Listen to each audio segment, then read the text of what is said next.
Ayan. Recording again. Nagpre-pricing yung sasakyan niya. Ayan o. Nagpre-pricing yung yung sasakyan namin, kaya nililinis niya. Nag-snow nung other day, hindi niya pinandaran sa sasakyan niya 2 days yata yun. Ayan. Ayan, kaya ganyan yan.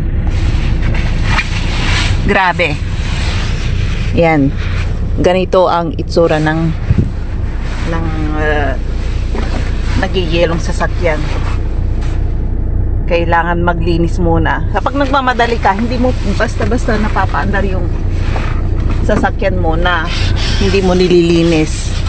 Ganon. Ayan, dyan. Nasaan na yun? Tagalinis ko yung asawa ko.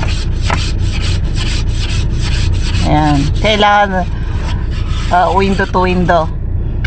Isa-isa. Kung hindi siya makapag-drive kapag hindi niya nalinis kasi madilim. Ayan. Ayan. Ganyan ang itinisin. Ayan. Natutunaw na kasi pinandar niya yung heater sa loob ng sakyan. Ayan. Lamig. Kaya ganyan yan. Yung batang yan na inaasar ako kasi tawa ng tawa habang nagbibideo ako. Ayan. Ang pangit pala ng kulay ng buhok ko kapag nasa video na. Oh, kailan. Kasi dati blonde ang buhok ko. Matagal na hindi ko kinukulayan. Kulayan ko ulit ng itim. Ayan na. Alis na kami. Punta kami ng Poland, Germany. Doon sa Bottas. Papakita ko sa inyo. Ayan. Ngayon lang medyo matagal ang araw pagkatapos ng Christmas. Ayan, nakakasilaw ang araw. Ayan, parang may gwardiya magbabayad kami. It look like some guards there. Yeah, you will pay 26 now.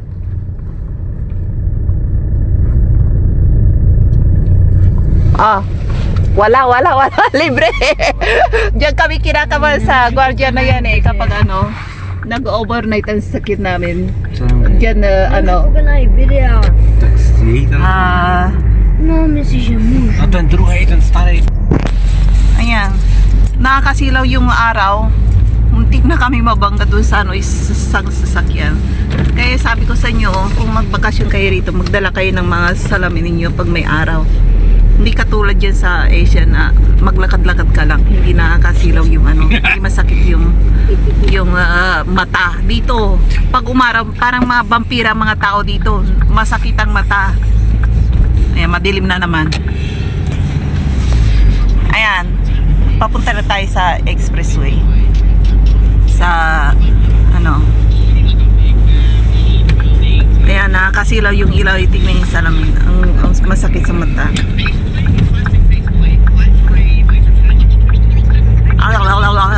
Ayan.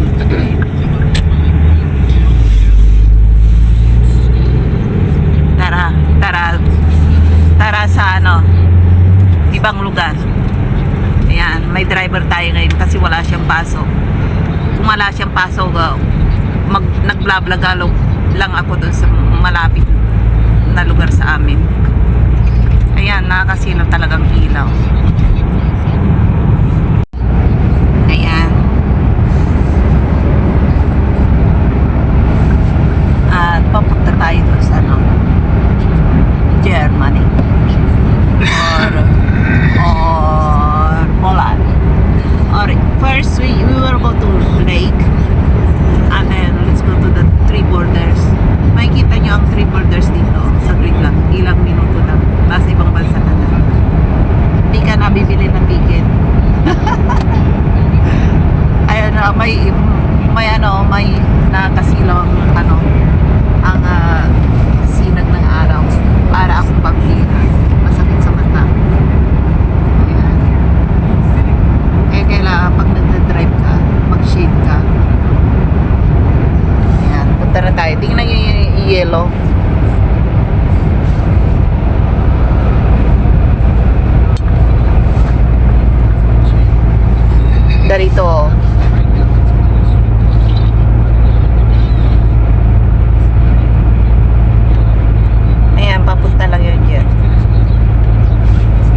lang eh. Ito papuntang Poland at Germany na way na to.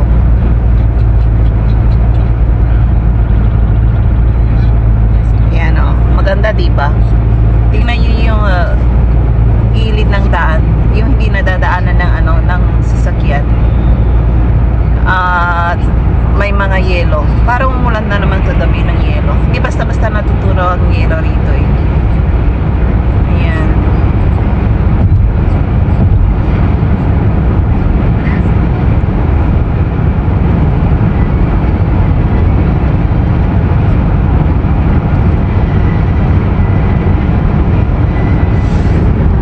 Ayan. At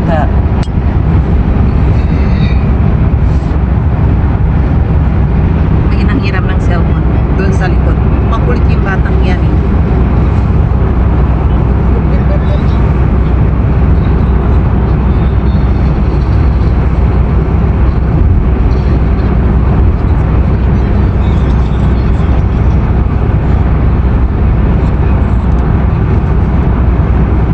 You'll give that laptop first to your friend. Ha? Ha? That Merrick laptop. Yeah, may pinayos na naman yung kaibigan niya na laptop pinagawa sa kanya. Sira kasi. Pag nasisira ang mga laptop ng mga kaibigan niya or computer or any appliances, siya ang tinatawagan. Inayos lang niya yan kapag may time siya wala siyang work. Kaya kung pumunta kami sa basurahan ng mga appliances, pinipili lang niya yung mga appliances na TV, laptop, printer. Ayaw niya ng mga refrigerator. Ayaw niya. Makakapulot ka rin na refrigerator dito na bago pa. Kaso nga lang, parang medyo mild na pump lang. Reject na yun sa mga sa mga kumpanya. Ang bilihan ng appliances. Sinasauli ng kumpanya. Ayan. Pwede mong pulutin. Magdala ka nga lang ng truck. O di kaya nagtitipid ka. Pulutin mo. Yun ang gamitin mo sa bahay mo. Laking tipid dito kapag marunong ka mag-ayos ng mga appliances. Mahal kaya ang papagawa ng mga nasirang mga appliances dito. Ayun.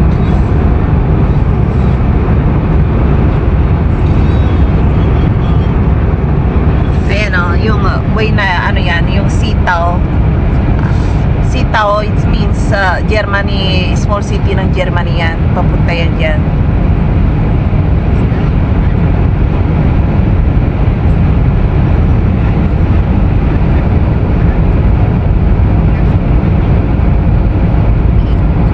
Ayan, yung Sitaw na yan.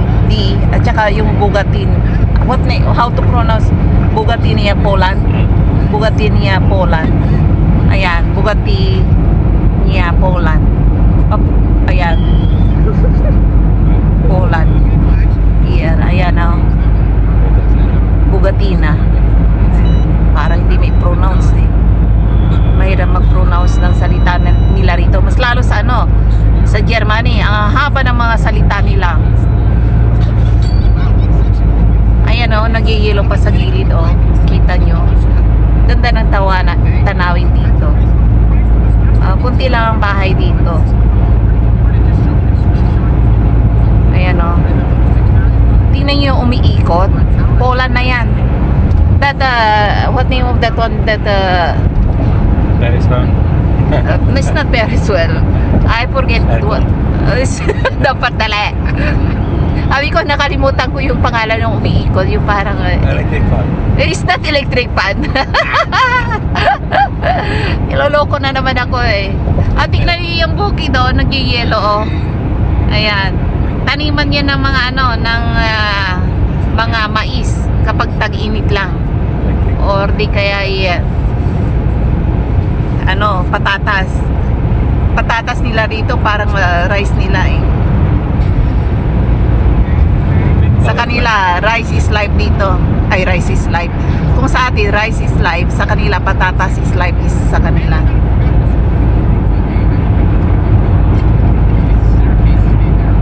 Ayan.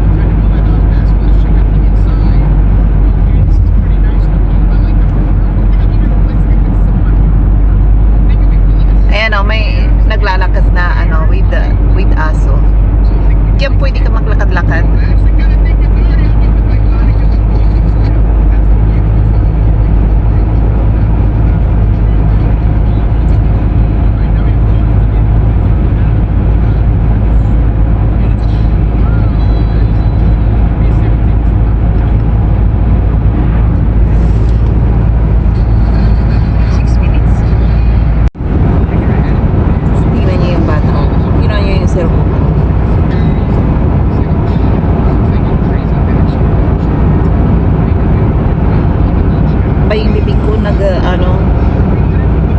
tuyong-tuyo. Ganito dito kapag taglamig, matuti yung labi mo. Tsaka yung mga balat mo dito sa mukha. Kailangan may moisturizer ka parati. Day and night.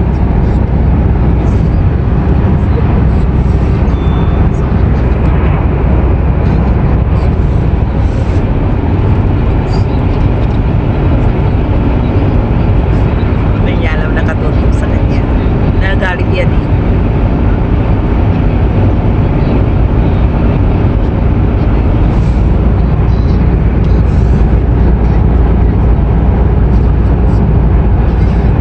Ayan, papuntang Germany na yan, oh. Malapit na tayo.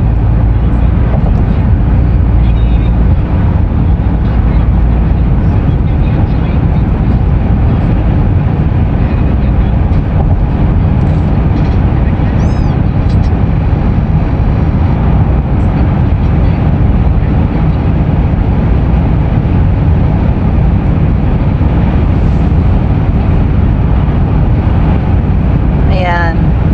Punta muna kami dun sa sa kaibigan niya. Ibibigay niya yung ni-repair niyang laptop bago kami gumala. Nagpapa-repair naman sila, hindi naman nagbabayad. Ay, lahat ng mga kaibigan niya nagpapa-repair sa kanya libre. Kaya nakakaasar eh. Pinagtsatsagan niyang repairin yung yung mga appliances nila. Hindi naman sila nagbabayad.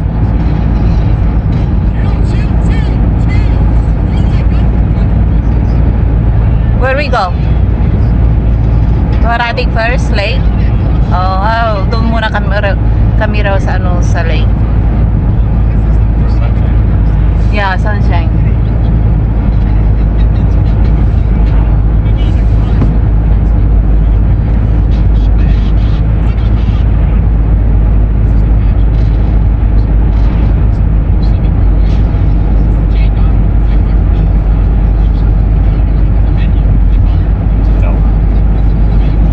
Nakikita nyo yung mga bahay-bahay doon sa dulo. Ano na yan? Poland na yan. No, German? Germany pala. Saan na sito? Nandito ang Poland. Ito ang Poland, yung mga bahay na yan. Poland boundary na yan. Yeah. And then doon ang Germany. Magkalapit lang. Dito ang Czech Republic. Yan ang Poland. Doon, ayan o, tingnan nyo o. Tingnan nyo, kapag taglamig dito, yung mga puno, namamatay, nawawalan ng dahon, nahuhulog lahat. Pero mabubuhay din yan pag tag-init. Nahuhulog lang yung mga dahon. Ganito to pag ayan, dito ang Poland. Ayan o, yung Polska, Poland yun. Dito naman, going to Germany. Pwede doon din dumaan, pwede rin dito.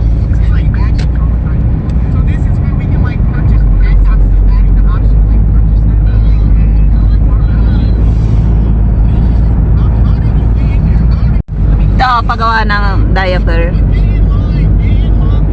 Dry lock. Okay o.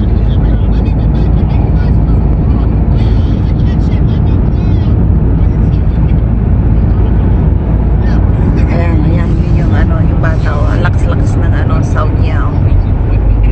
Ayan, nakakasilaw yung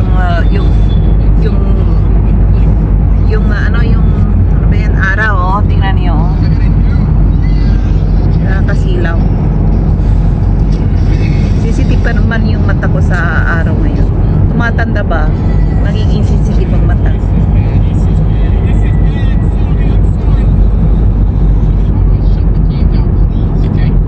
Ayan, makikita ninyo tong malit na lake. Ito ang popular na paliguan ng mga tao kapag tag-araw dito. Yeah, popular ang oo. Ayan. Kapag tag-init, dito sila lumalangoy lahat. Wala kasing dagat dito eh. Kaya pinagtsatsaga nila yung lake na yan. But they must pay anything. Yeah. Pero may entrance fee. Hindi libre. Pero yung mga taga rito, yung sasakyan lang sasakyan lang ang magbabayad kung may sasakyan ka. Pero kapag wala kang sasakyan, libre ka. Pwede kang pumasok na na hindi na magbabayad. Kaya kung ako sa inyo, maglakad na lang kayo at huwag niyo nang dalhin yung sasakyan ninyo. Kung may mapagpaparada. Pero kapag pinarada niyo naman diyan sa bukid na yan, huliin kayo ng pulis sa damo-damo. Inuhuli ng pulis. Pinarada namin minsan yung sasakyan namin diyan sa bukid. Hinuli ng pulis. Kaya huwag kayong magparada. Laki-laki 50 ng minutes away. yeah. Laki-laki ng ng paradahan dito. Per day, how much? Yan, kailangan kumuha ng ticket. 30 minutes away. Yan. 90 minutes. Pwede rin kayo mag-camping dito. Ayun, may mga camping yung mga maliliit na bahay. Pwede nyong arkilahin yan sa tag-init or taglamig. Pwede ngayon. Pero kapag tag-init, karamihan dito, nagdadala sila ng tent nila. Ayan, gumagawa sila ng tent dyan sa gilid-gilid. Diyan sila, mura kasi. Mura kapag may dala kang tent. Pero kapag inarkila mo yung bahay, mahal. Parking straight? Oh. No, not allowed. Reception. For reception only. Yeah, so you can. Yeah, reception is closed out. So mga tamad magparking sa malayo. Ayan, yung mga bahay ba? Parang hotel yan. Hotel yan. Ang kapag taglamig, sarado yung reception. It's just. Ayan, tara, labas tayo, tingnan natin. Tingnan natin ito. Ay, nako. I need this one first. I need this one too. Ayan. Tara. Sarado natin yung sasakyan. Take my one cell phone. Where's my cell phone? No, nothing. Nothing? Why nothing? Ayan. Yun tayo. Sana malinaw to. Ayan. Ito ang reception, Ito ang reception. Ayan. Ayan, mga German ang halos pupunta rito. Kasi, alam nyo kung bakit dumadayo yung mga German dito. Mura kasi. Ayan. Mura. Malaki ang pera nila kaysa sa Czech. Kung ang exchange rate ang pag-uusapan, mas malaki ang euro kaysa sa Czech na money. Ayan, tingnan niyo. Ito ang reception. Dito kayo magbayad kung gusto yung mag-arkila ng hotel diyan. Or sa tag-init tent. Pero kung gusto yung maligo lang, libre. Huwag lang kayo magdala ng sasakyan kasi yung sasakyan may bayad. Yan diyan. Ayan. Dito tayo. Maganda rito kapag tag-init. Ang daming tao. Akala mo kung fiesta Ayan. May mga restaurant din dito Ayan. Saan tayo?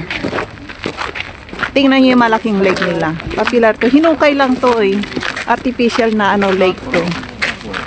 Hindi to talagang ginawa lang, hinukay lang nila nung unang panahon.